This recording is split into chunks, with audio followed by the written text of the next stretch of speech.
let's say that's general white-collar executives. And I'll use 100. We get 100 responses. And if candidates can think of it like the Australian Tennis Open, there are 100 competitors going into that Open, but only one will end up with the trophy. So what happens as we go through it? We have to screen for most likely fit, and it's always a competitive set.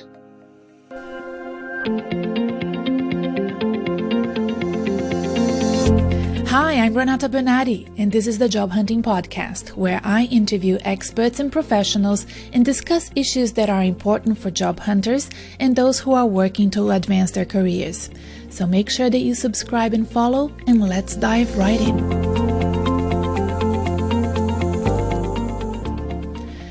Anita Ziemer is the Managing Director of Slade Group, a recruitment, executive search, and HR consulting company founded by her husband Jeff Slade, who is the executive chairman of the company.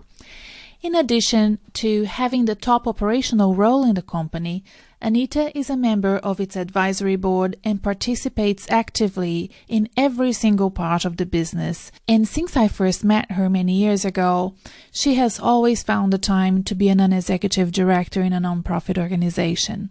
These days, she sits on the board of the Wheeler Centre, a leading cultural institution in Australia dedicated to the discussion and practice of books, writing, and ideas.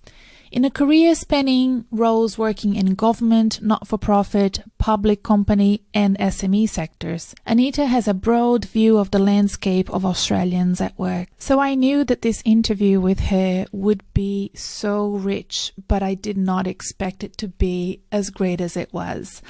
I have a feeling this is going to be a very successful, downloadable podcast episode for the Job Hunting Podcast. It is so rich with data, advice, insight, recommendations, ideas, compassion, pragmatism, and most importantly, also hope.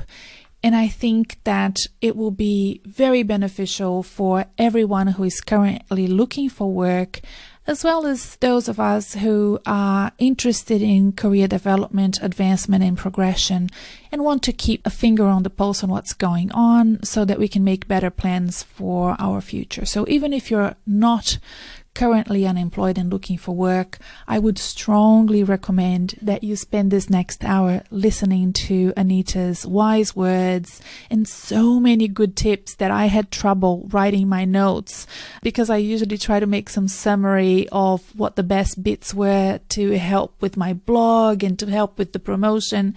But frankly, if I were you, I would get a notepad and be ready to take notes, because there are many good advice here for you to take and to use in your future planning.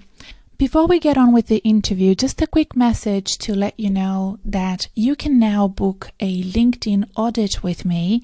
It's going really well. It's a very good investment for both of us to work together and improve your LinkedIn profile.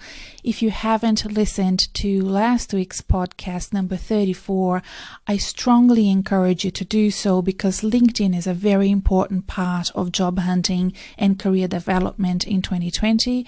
It's the really only way for you to be out and about, connecting with people and making important professional connections that will last a lifetime. And if you do them well now, it could be very beneficial for your future career prospects. So having a great LinkedIn profile is the first step to doing that, and I'd love to help you out. Please check my website to see how the LinkedIn audit works, and I will also have a link in the episode show notes so that you can quickly find that link, check the website, and see if you would like to do that with me and make a booking. I'd love to hear from you and review your LinkedIn profile. That would be a wonderful opportunity for me to get to know you and for us to work together. Now, without further ado, here is Anita Ziemer. I hope you enjoyed this podcast. I certainly did. Ciao for now. How have you been? I've been well. It's a pity this is audio only, because I love your blouse. No one is seeing it but me. And this is going to be the beginning. So let's start now, because I like to start casually anyway. Lovely. Yeah. Lovely. Yeah. And starting casually also means I need to warn you about something. I don't know if you remember when you dropped by a couple of weeks ago, there were workers across the road cutting cement. Mm-hmm. They're now on my side of the street. Oh, okay, cutting cement. Okay. They started cutting my side of the footpath yesterday. So just letting you know that if it starts, I'm the one, you have moved around your office for this podcast. If it starts, I'll have to go upstairs. So that's fine. Anita, so nice of you to accept this invitation. And we've known each other for a while. I really admire you as a search executive. I've always enjoyed working with Slade, both as a client and as a candidate over the years. You know, I've worked with Slade for 20 years, and I think it's very common for people like me to work on both sides of the fence. That's true. But I have no idea what you do, you know, on your day-to-day, and I've always wanted to ask you. So that was my first question for you. You know, what is a day like for you? If I were to fly on the wall, what it would look like?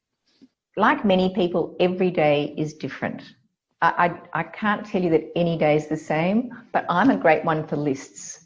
So I guess in terms of a history, it would have been great to collect all my lists, and then I could just go day by day. And I still keep a manual list. Early in my 20s, I worked with a really great leader who said, you can't plan your day unless you have a list. And I know people have all sorts of online pieces, but I still do my list every night. So in the morning, I know what's important and what has to be attended to.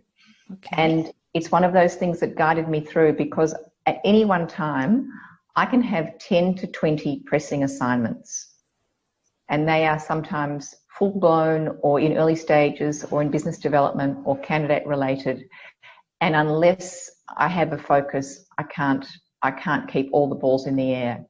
And so I'm somebody who works pretty fast, but perhaps because I'm pretty organized in the background is maybe my thinking. Sometimes it's also just-in-time management, and I laugh at how I've just got there, but I deliver. So, and also through COVID, I think we've all become much more comfortable about our lives in terms of our personal and our professional lives. And the other thing that I do every day, and I will get into the detail, is I think about where am I going to fit my exercise in? When am I going to get my leafy greens and my vitamin C? And they're just some fundamental healthy things that I always think about, because when things get really busy, those things can go to the wayside. And unless I have my health, I can't function. So that's just a funny little quirk of mine. That's great. And this morning I am in the office. We work in the CBD when we're in the office, but I've been working down at Shoreham and in Richmond. And so I took my exercise by walking to work this morning. Wow. Yeah. You know, looking at your LinkedIn profile with all of the open-ended appointments that you have, it's hard to see how you can fit in anything else. Yeah. And it would be interesting also to explain, because the podcast is listened by candidates, right? Mainly people that are interested in their careers. They are currently job hunting. They are ambitious for their careers. And it would be interesting for us to go through the different types of recruitment opportunities that are out there, because your company deals with everything from temping and contracting all the way to executive search. And I think it reflects on your different appointments. Am I right? That's exactly right, Renata. Can you describe each one for us? Yeah, I might just explain the broader Slade Group. Is that all right? Yeah, sure. We've got probably five, I would say broadly, 5 different parts of the business, and they're all related to recruitment and HR. And when we say recruitment, that's an internal term. Really, for a candidate, it's around work and employment opportunities and how we work. So it broadly covers everything.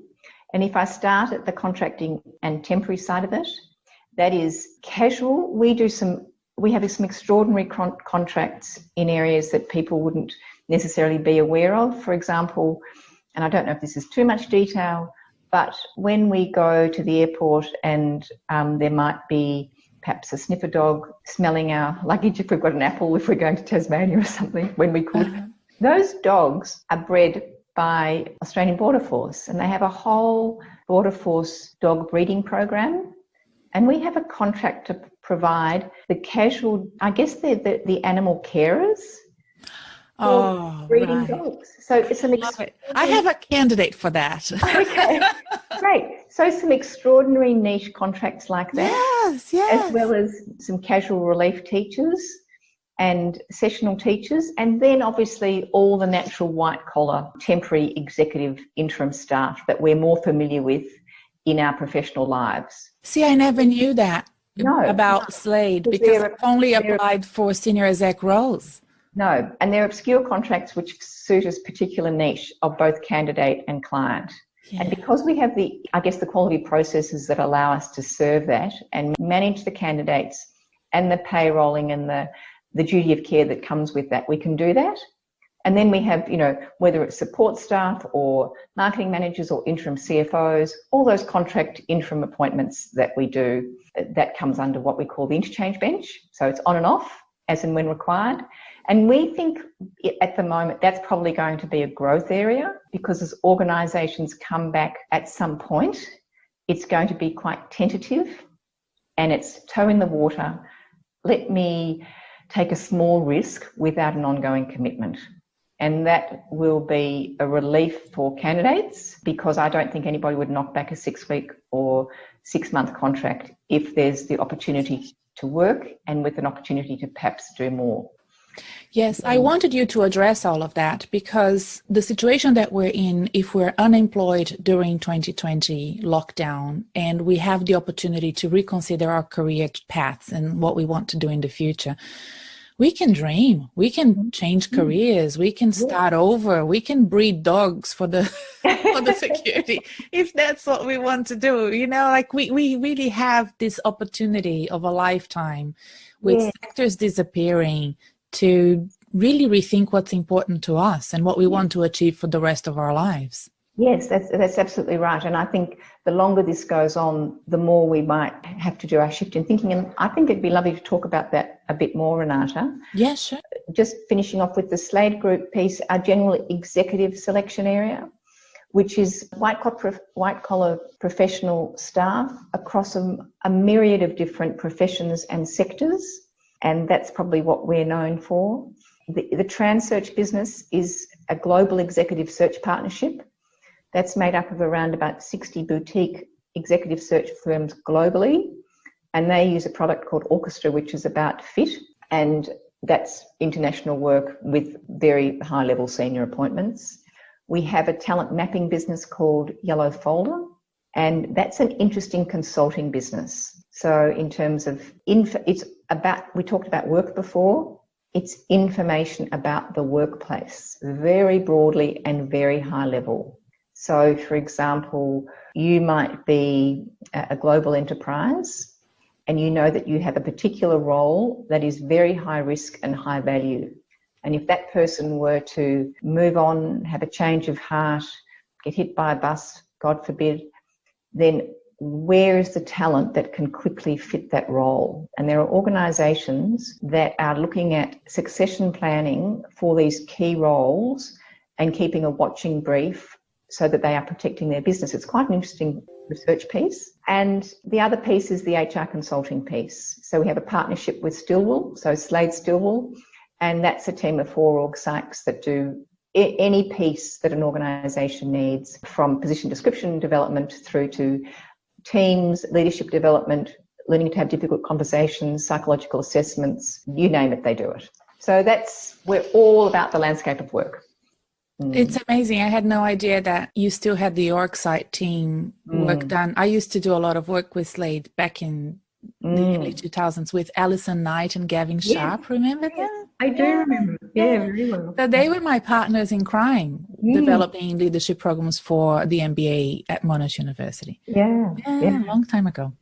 That is interesting to see how that then gives recruiters and people that work in this industry of yours a really good intelligence of what's going on in the market. So when the clients or the candidates come to you, you have a lot of background information that the candidate doesn't even know that you do.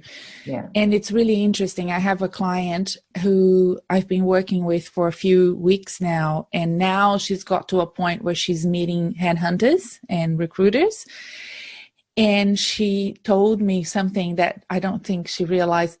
She didn't realize how difficult the job was. You know, she met so many, and they were all so good at giving her advice and giving her feedback on her resume and telling her how the market was moving. And she's like, I had no idea. You know? So, but many people don't have that experience with job hunting, and they also complain a lot about the radio silence from their perspective when they approach recruiters or headhunters. Explain to a candidate how the process works from your side of the business so that they can understand that, you know, there is a process going on, that there won't be communication all the time. Am I right? It's a really difficult one for us to manage because it's one to many, but those many are all individuals. And that's the hard thing that we have to constantly manage. So let me take not an executive search approach, but if we take a general advertised recruitment approach, whether it's through LinkedIn or Seek or our own website. That's the best example, yes. And let's say that's general white collar executives, right? Professionals. And I'll use 100, we get 100 responses. And if candidates can think of it like the Australian Tennis Open, there are 100 competitors going into that Open, but only one will end up with the trophy. And so what happens as we go through it, we have to screen for most likely fit, and it's always a competitive set.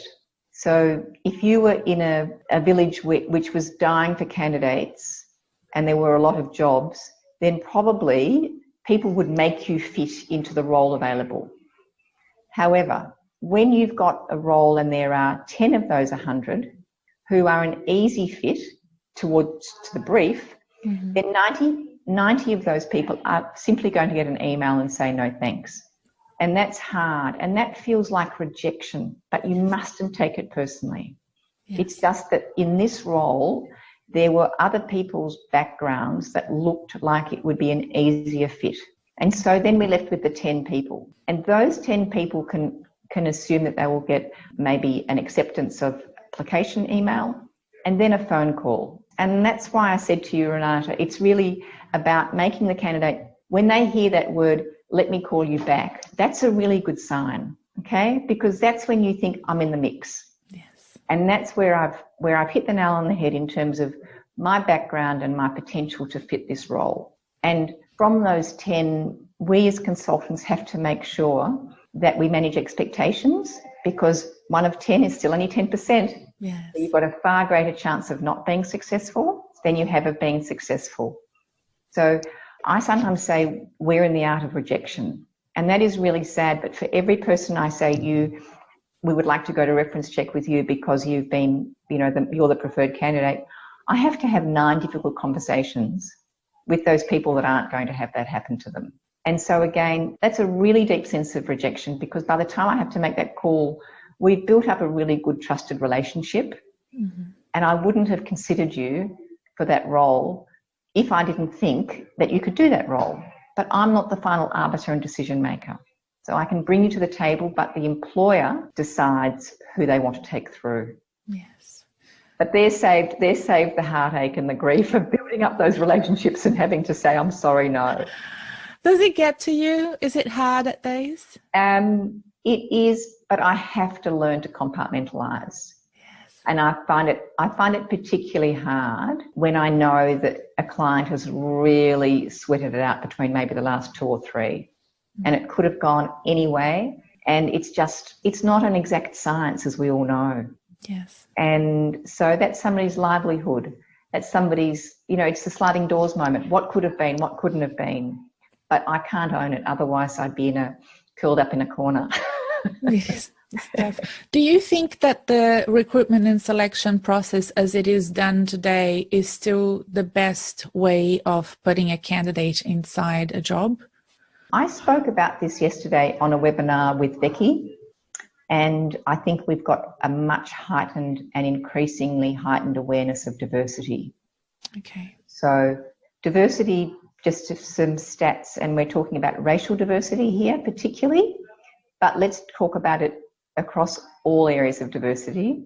But in Australia, for example, 75% of us, and I'm one of them, have an Anglo-Celtic or European background, and nearly 25% of us have a non-European Anglo or Indigenous background. And yet, this is the startling stat, in nearly 97% of senior executives interviewed, they all had Anglo-Celtic or European backgrounds. Something's wrong with the system. Yes. That doesn't even take into situations where you've got gender identity or disabilities or any of the other issues that come into diversity, but just on race alone. Mm. And so how we are bringing people into an organisation and what the criteria is, there are all sorts of things like the halo effect and the horn effect and, the problem of agreement in panels, and our conscious and unconscious biases are stopping organisations from improving the diversity that we have in the organisations in Australia. And that plays out to all sorts of things in our community. Mm-hmm. If we end up with enclaves of races that aren't integrated through the workplace, it's problematic. So we do have to increase our awareness. So I have said, and it's a little bit of a strange one, but I had a candidate who had a very unusual surname, and I can't remember what it was, but I suggested to him that he change his first name to Billy or something. I think it was Billy, just because I know people have a lot of prejudices and biases about how they read CVs, and it's unfair. But until we educate, until we set targets, until we sit with our uncomfortable truths, it's going to continue on. Knowing you, I can imagine how uncomfortable this must have been, but I also understand, and I've been in that situation as well, that your job is to convert people into jobs, and you just want to get this person over the line. Yeah, that's right. Not, let's leave changing the world for tomorrow, and you just want to help this one person, and that this will make a difference. It's horrible, isn't it? And if we need to do workarounds for a while, I'm happy to do the workarounds until there's a universal sense that it's not okay. Because the other thing is the numbers are showing us that diversity in senior executive levels leads to better performance at an EBIT line. So the data's there. It's in The Age this morning. I don't know if you saw it. I saw the gender numbers. Yep. The gender numbers, yeah. Again, I feel like that's been so done, it's almost like a fact. I know. I can't believe it's still being spoken about. But then I heard, Renata, a news item this morning. I thought, did I hear that right? Talking about people who are having to stay in hotels in their isolation on returning. And it's this many tourists and this many travellers returning home, and businessmen. I went, did I just hear something right? They said businessmen. Businessmen. What? So they're deeply entrenched. Language makes a big difference. It does, doesn't it? Yes. It's men that does business, not women. Yeah. Got it. Yeah. Now, we mentioned the example of a LinkedIn job. I am seeing LinkedIn jobs still showing up, but I'm also seeing the statistics showing that for the past 2 months, the jobs have been greatly reduced in numbers, the job ads on LinkedIn. I know you have different numbers from probably Seek or Indeed. I would like you to share with us, what's happening right now, and if you have any forecast or your best guesstimate for the next few months for those who are job hunting and looking for work. What is it that they should be expecting to see in the next months ahead? Renata, I'd love to speak to your poddies and say it's all going to be great and helpful, but this week I have to say I'm feeling quite bearish again. I think the data is heading south, not north, and I think we have to be prepared for a very tough time. And the reason I'm saying is that none of us have a crystal ball. If I'm proved wrong when somebody listens to this in October, I would rather they laughed at me and said, oh my God, how wrong was she, than somebody who listens to it and go, gosh, I'm glad I was prepared for the worst. I agree. There was an article on LinkedIn and they were interviewing a very, good consultancy company. And they said, oh, it will all be much better in 6 to 18 months time. That's a window. And I'm like, yeah, that's, one of the big four firms saying between 6 and 18 months, things will turn around. And I'm like, likely I could have said that. Anybody could have said that. That's what you do. But I agree with you. And I think it's better to be bearish in our thoughts, because then you make more conservative financial planning as well. And I know it's really tough, but it's better to be able to stretch out whatever budget you have, whatever funding you have for this long runway of unemployment, which is turning out to be 2020, rather than be too optimistic and then run out of money quickly. No. And so in terms of preparing myself, if I'm currently not employed and I'm in a sort of a mid-career stage, because the under 30s have been hit the hardest. So I'm not sure that I'll even go into the under 30s, Renata, because that's a whole nother challenge. Okay, let's go over 30s. That's really tough. But if you're mid-career now, I'm going to give you the bad news, and then I'm going to give you the opportunities, perhaps, as our observations. And I'm not saying this is set in stone. I'm just making an observation about, if you follow the money, you often get your answer in terms of employment. So what's down?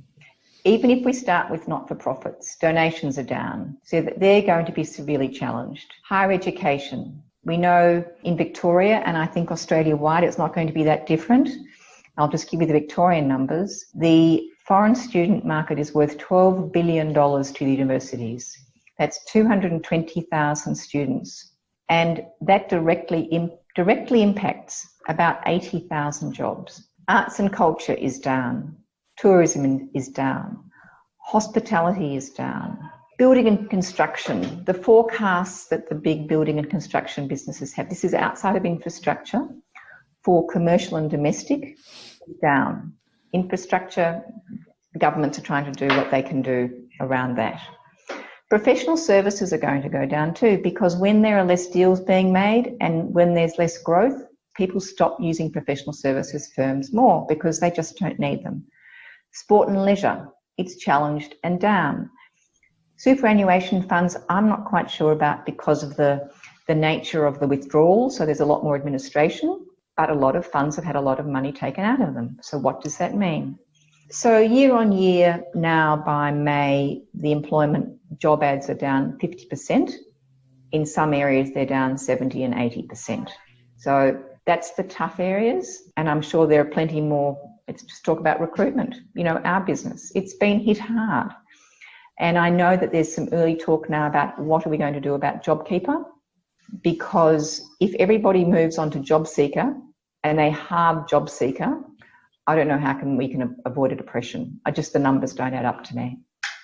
Yes. So we can't control the future from a government's perspective, but that's just be aware and a little bit alarmed about what the future could look like.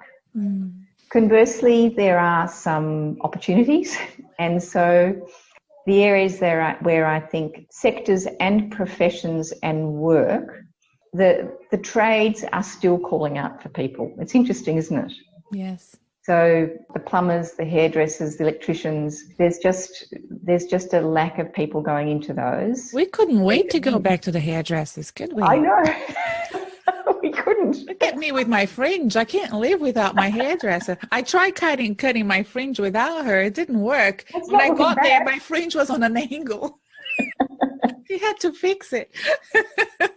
She's still fixing it. It still needs another 2 months before we can get it back to work. Looking all right. My thing, I couldn't wait to go to the Pandora, But you're right. And those are things that we can afford to buy as well. It's that lipstick. Yeah, it's the lipstick mentality, isn't it? Yeah, that's right. $25. Lipstick economy. Yeah. Yes. Okay. So digital, IT, ITC, they're still hotspots. And it was interesting when Dan Teen said this morning that they're going to be increasing the cost of arts degrees, commerce degrees and law degrees, but they're going to be reducing the cost to students and opening up student numbers in maths, nursing, IT, etc., because that's an ag, and that's where the growth is, and agriculture is a big one. Yeah. I've said before, if you can move or if you can change industries, I would look at ag. I know from last year, I think in ag, there was 8 vacancies for every person wanting to work in ag. So I do think there is work there if you want to work in the ag, if you can uproot yourself and your family. But again, in mid-career, often we're settled with family and commitments. So there's a challenge.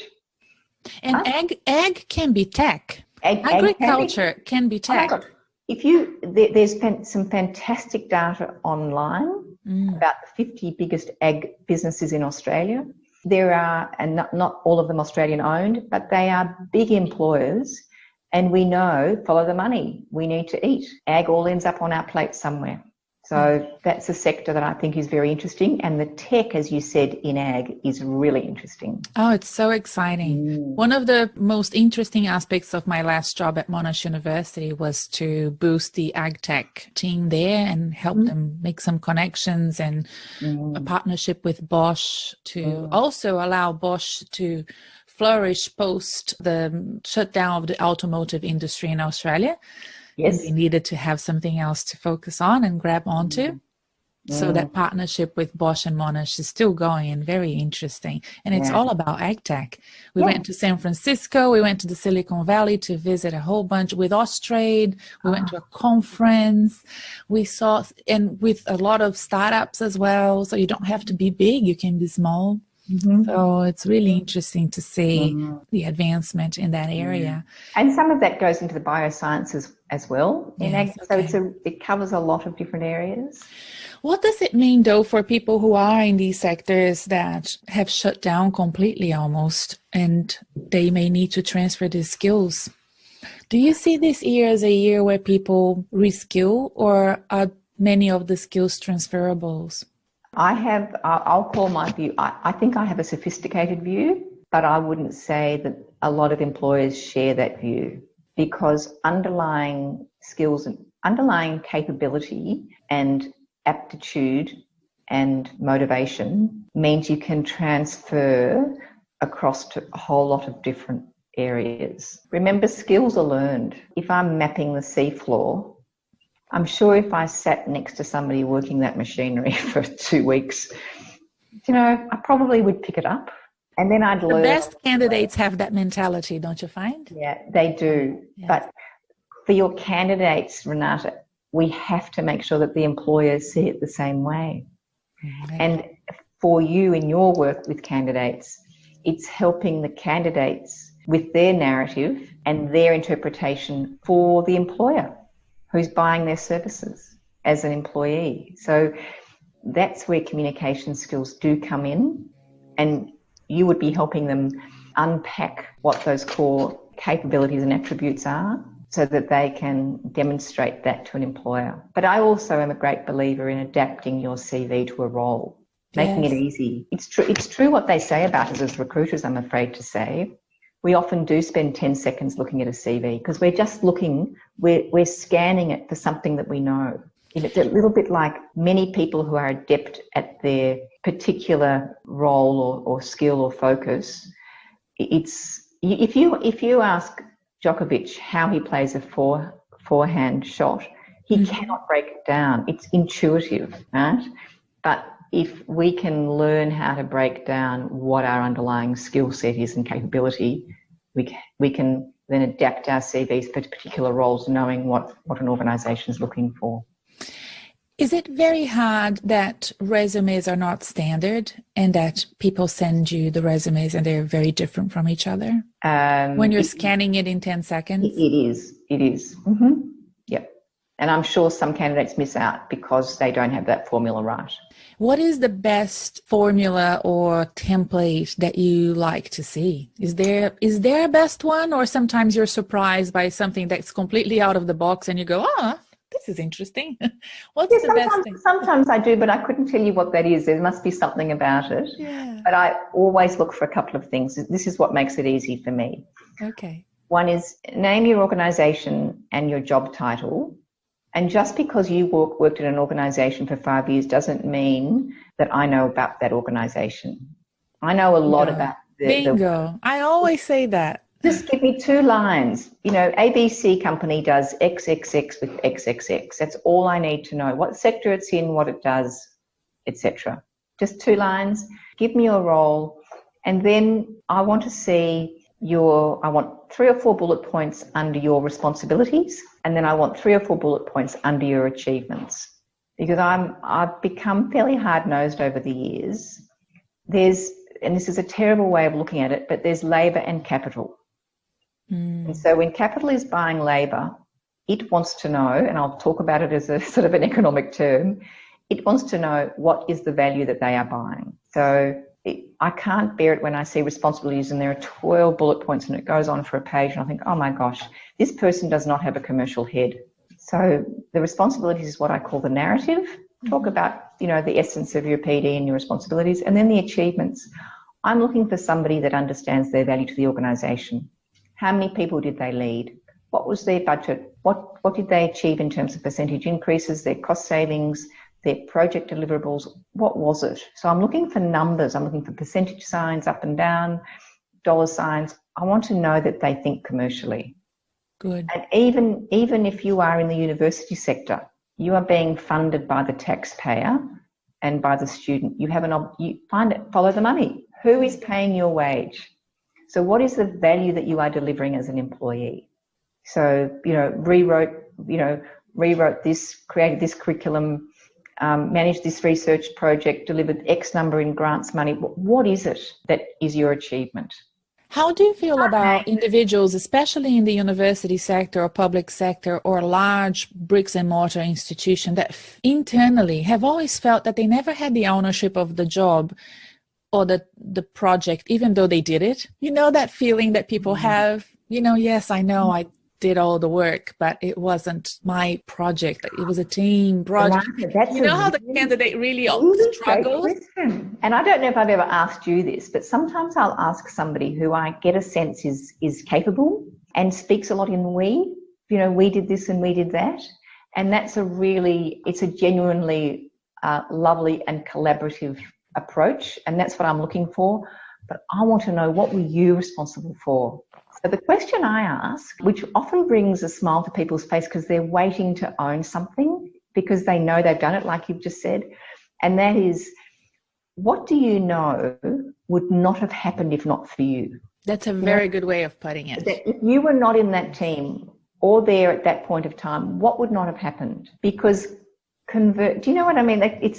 You can own that without bragging. You know that if you weren't there, that would not have happened. Because conversely, we know that people that come out of high-performing organisations, the stock market darlings, or they're always in the media. Their shares are going up.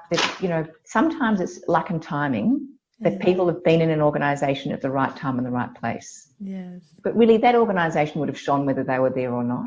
And sometimes they come out with a sense of entitlement, perhaps, or they've got their own halo effect because they've got this brand attachment. But in fact, we have to dig deep and say, well, what did you actually do to contribute to that? No, it's a really tough one for many people, especially women, I find too. Yeah. So it's a good way of putting it. I think we're kind of at the tail end of this, aren't we? Can't remember anything else that we've agreed to talk about, but happy for you to maybe give our candidates and our listeners some ideas about let's say we go through these next 18 months, as the consultant said. And the expert. Yes, expert said that 18 months will be the end of we will see some positive results. Let's say 18 months have gone by. We're at the end of 2021. How do you see Slade Group and the recruitment world operating by then? I mean, it's hard. I know it's hard for you to say, but I'm sort of hoping that, with the conversations that you're having with your peers or opportunities like yesterday when you were at the Victorian Chamber of Commerce doing the webinar, What is your feeling based on people that you're talking to about us being able to pick up the economy next year at least? The reason why I say that is that sometimes some of these people that have lost jobs have never taken a break, ever. Mm-hmm. You know, and sometimes it's okay to take a break. And what better time than now? I know you can't go anywhere, but you might as well enjoy where you are and make the most out of this, make it a project, make it as something that you can relax and go with the flow rather than fight it. I'm torn between those two concepts of, I still think that if you are in a tough financial situation and you need a job, you do not give up. You book your day as if you were working full time, and you work with me, be it, you know, in a coaching agreement or for free. I have enough free content for you to keep yourself occupied and keep applying for jobs, because when you apply for jobs, you keep a finger on the pulse of the market and you know what's going on, and you know how the position descriptions are being tweaked and where the jobs are happening. Like you said, the industries that are still going, the ones that are not. So you're still, you know, pretty much in the know. Whereas if you take a break, when you rise up again, you have some catching up to do. But for some people, this might be the opportunity to take a break. And I'm all for it as well. What do you think? Gosh, that's another hour, I think, Renata. I think because my mind... Time for that. You only have 5 minutes, Anita. I should have put my list down and all the things I need to cover. I'm going to jump to the end, which is something I've been considering. Okay. I think through COVID, because I don't know whether the experts are right in terms of 18 months, it might be 5 years. It might be a flat decade. Who knows? There's no cure for AIDS. I don't know what we're going to be living with. I honestly don't know. So if you are in a couples relationship, if you are not on your own, I'm thinking that some people will be actually strategic about what that couple's profile looks like. So one will be in a secure job, and I can't tell you what that is right now, but you can do your own homework on that. And the other may come in and out, and they may change every decade. But the security of one income is really important at the time like this, because I know people now that where both incomes have been decimated or out. So being a bit strategic, I'm also suggesting to people that they leave their passion aside for the moment. Right now, you can reduce your anxiety if you just know you can cover your rent or your mortgage or food on the table and your bills.